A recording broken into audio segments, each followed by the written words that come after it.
Yes, now we turn to the story of a University of California scientist who discovered that a popular herbicide may have harmful effects on the endocrine system. Tyrone Hayes was first hired in 1997 by a company that later became agribusiness giant Syngenta. They asked him to study their product, atrazine, a pesticide that is applied to more than half the corn crops in the United States and widely used on golf courses and Christmas tree farms. But after Hayes found results that the manufacturer did not expect, that atrazine causes sexual abnormalities in frogs and could cause the same problems for humans, Syngenta refused to allow him to publish his work. This was the start of an epic feud between the scientist and the corporation. Now a new article in the New Yorker magazine uses court documents from a class action lawsuit against Syngenta to show how it sought to prevent the Environmental Protection Agency from banning the profitable chemical, which is already banned by the European Union. To start with, the company's public relations team drafted a list of 4 goals. Reporter Rachel Aviv writes, quote, the first was, quote, discredit Hayes. In a spiral-bound notebook, Syngenta's communications manager, Sherry Ford, who referred to Hayes by his initials, wrote that the company could prevent citing of TH data by revealing him as non-credible. He was a frequent topic of conversation at company meetings. Syngenta looked for ways to exploit Hayes' faults, problems. If TH involved in scandal, Enviros will drop him, Ford wrote. Well, for more, we're joined by TH himself. That's right, Tyrone Hayes is with us, professor of integrative biology at the University of California, Berkeley, joining us from the campus TV station right now in Berkeley. Welcome to Democracy Now! Can you tell us what happened to you, how you were originally tied to Syngenta, the research you did, and what prevented you from originally publishing it? Well, here at Berkeley, I was a new assistant professor. I was already studying the effects of hormones and the effects of chemicals that interfere with hormones on amphibian development. And I was approached by the manufacturer and asked to study the effects of atrazine, the herbicide, on frogs. And after I discovered that it interfered with male development and caused males to turn into females to develop eggs, the company tried to prevent me from publishing and from discussing that work with other scientists outside of their panel. What was the process within the company as you raised your findings? What was their immediate reaction to what you had come across? Well, initially they seemed sort of supportive.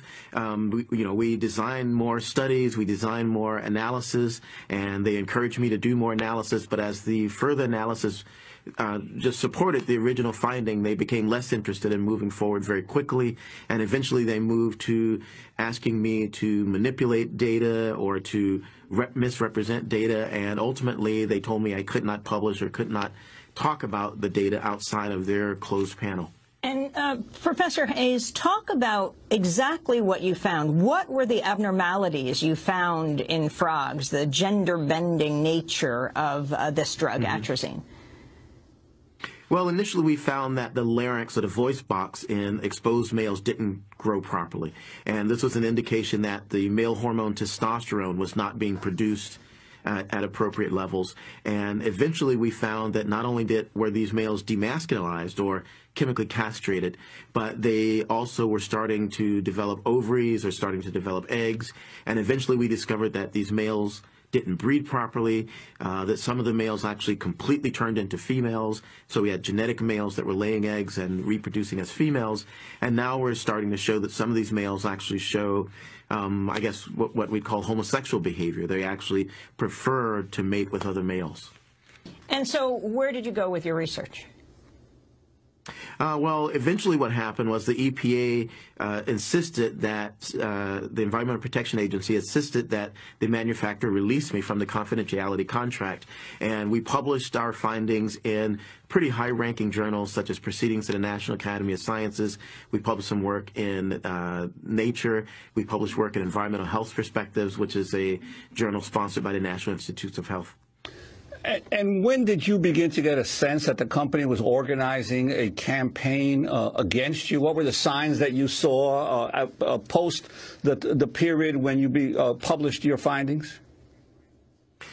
Before we published the findings and before the EPA became involved, the company tried to purchase the data. They tried to give me a new contract so that they would then control the data and the experiments. They actually tried to get me to come and visit the company to get control of those data. And when I refused, I invited them to the university. I offered to share data, but they wanted to purchase the data. And then they actually, as mentioned in a New York article, they actually hired scientists to try to refute the data or to pick apart the data, and eventually they hired scientists to do experiments that they claim refuted our data, and then that escalated to the company actually, Tim Pasteur in particular, and others from the company coming to presentations or lectures that I was giving to make handouts or to stand up and refute the data, and eventually even led to things like threats of violence. Tim Pasteur, for example, before I would give a talk, would literally threaten, whisper in my ear that he could have me lynched, or he would said he would send some of his good old boys to show me what it's like to be gay, or at one point he threatened my wife and my daughter with sexual violence.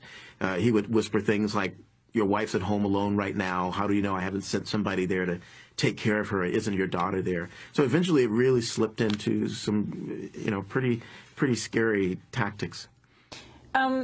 So what did you do? I mean, this is very serious. You could bring criminal charges if you're being threatened and stalked in this way. Well, initially, I went to my vice chancellor here at the university. I went to my dean. I went to legal counsel here at the university. And I was told by legal counsel I was told, first of all, by the vice chancellor for research at the time that, well, you published the work, it's over. So I don't understand what the problem is. And I tried to impress upon her, Beth Burnside at the time, that that it wasn't over, that I was really being pursued by the manufacturer. And eventually, when I spoke with the lawyer here at the university, I was told that, well, I represent the university and I protect the university from liability. You're kind of on your own. And I remember I looked at him and I said, but the very university, from the Latin universitas, is a collection of scholars, of teachers and students. So who is this entity, the university, that you represent that doesn't include me? But clearly there's some entity that doesn't really include us, the professors and students, and doesn't really protect our academic freedom, I think, the way that it should. I wanted to ask you about one of your critics, Elizabeth Whalen, president of the American Council on Science and Health. When the New York Times ran a critical story about the herbicide as part of its Toxic Water series in 2009, she referred to its reporting as, quote, all the news that's fit to scare. This is a clip of Whalen from an interview on MSNBC. I very much disagree with the New York Times story, which is really raising concerns about a totally bogus risk. Atrazine has been used for more than 50 years. It's very, very tightly regulated. Even the Environmental Protection Agency, which is not known for soft-pedaling about environmental chemicals, even they say it's safe. Well, it turns out that Syngenta has been a long-term financial supporter of Whalen's organization, the American Council on Science and Health, paying them at least $100,000. Your comments on her remarks?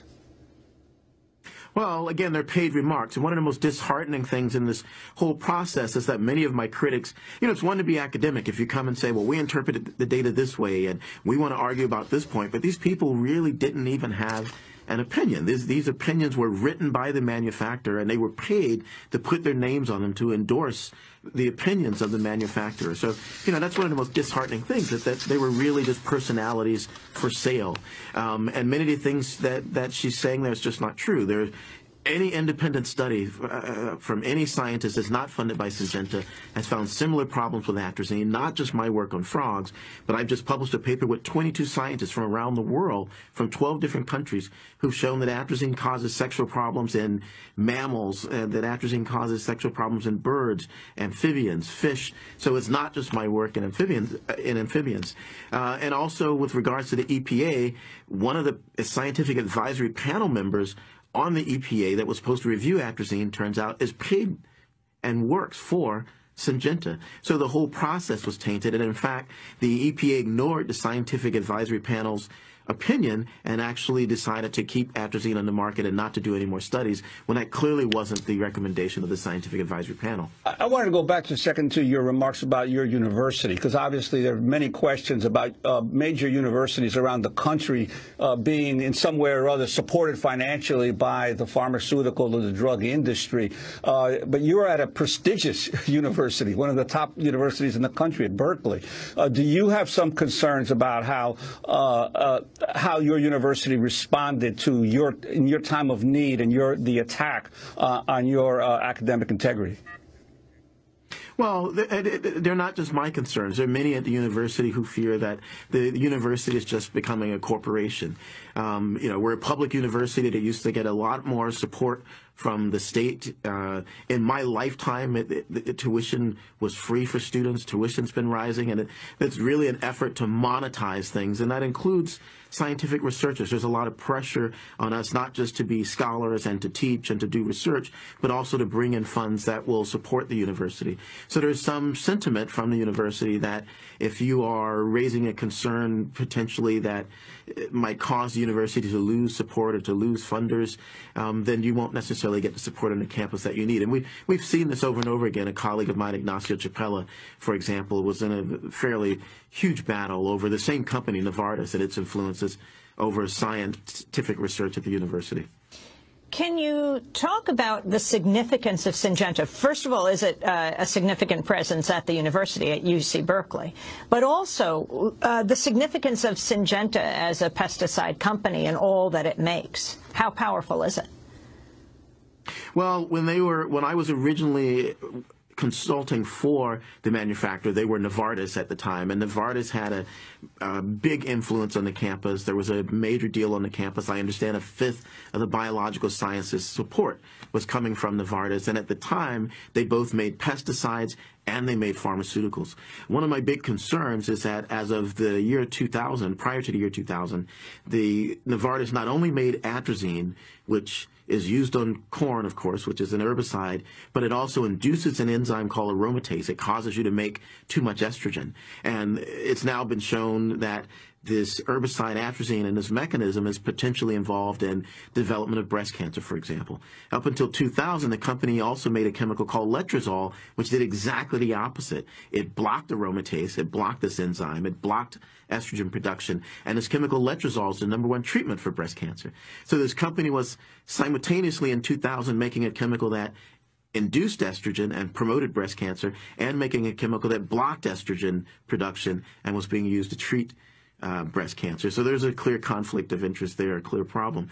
The other problems are that something like 90% of the seeds that we use to produce our food right now are owned by the big 6 pesticide companies. So again, there's a conflict of interest where the companies have an interest in I guess, getting us addicted to the pesticides to grow the seeds that they also own.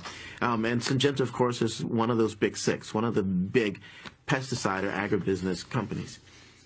And a New Yorker article that delves into your story also says that you came to find out that the company was also reading your emails. Could you talk about that? Well, I had some suspicion that they had hacked into my email, and I originally found out there was a professor at Minnesota, and I was going there to give a big lecture, and this professor in the School of Public Health, Deb Dubinowski, said that she happened to be standing in line at the airport flying back to Minnesota, and just by coincidence, she was standing behind somebody who was having a conversation on his cell phone and who identified himself as an employee of Syngenta, and he made the statement, we have access to his email, we know where he is at all times. So it wasn't just paranoia on my part. I had direct evidence that they had access to my email, and at the time I maintained a second and a third email that I could keep private, and I actually used that information that they had access to my email to send them information, and sometimes false information, for example, booking plane tickets through that email, because then I could send them to the wrong place so they wouldn't necessarily be there to follow me when I was going to speak in other places. I mean, Professor Hayes, this is stunning stuff that came out in this class action suit. The suit wasn't brought by you, but the documents that came out that referenced you, Tyrone Hayes, T.H., and trying to discredit you, trying to discredit your family. That was a lawsuit that involved atrazine contaminating water supplies. But what was your reaction when you saw this? You suspected this. You felt you were being followed. You felt they were trying to discredit you. But now you have the documents. Well, it's funny. The way the article reads that, I suspected. I mean, I knew Tim Pester. I knew Sherry Ford. I knew many of the individuals who would follow me around. I knew who they were. I knew they had access to my email. So for me, I knew that these things were happening. This guy would directly come up and make lewd comments to me and threatening comments to me. But it was the kind of thing where, it sounded like something out of a movie. I couldn't go and tell my colleagues, like, they're following me around and, they're hacking into my email. Did you put on a tape recorder? What I found, here's how I'll answer that question. What I found out that it was much more powerful for me to suggest and have them think that I recorded everything than for them to actually know what I recorded. And that actually became sort of my protection. So when this guy came up and threatened me and threatened my wife, to then go back and go, oh my God, did he record that or not? So it was much more powerful for me to have them think that. But you can see in their handwritten notes that they were very concerned that I was recording conversations. There's notes that they wanted to trap me, to entice me to sue, and these kinds of things. And my reaction now to see it all in the New Yorker and for all this open for the world to see is there are two reactions. One is, I can't believe they wrote these kinds of things down, right? That you're plotting to investigate me and investigate my school and investigate my hometown and all these kinds of things, and you wrote it down. But my other response is, this is quite analogous to, when you hear these stories of somebody who's been in jail for murder for 10 years and then the DNA evidence gets them out, and you ask them, are you happy? Well, of course I'm happy.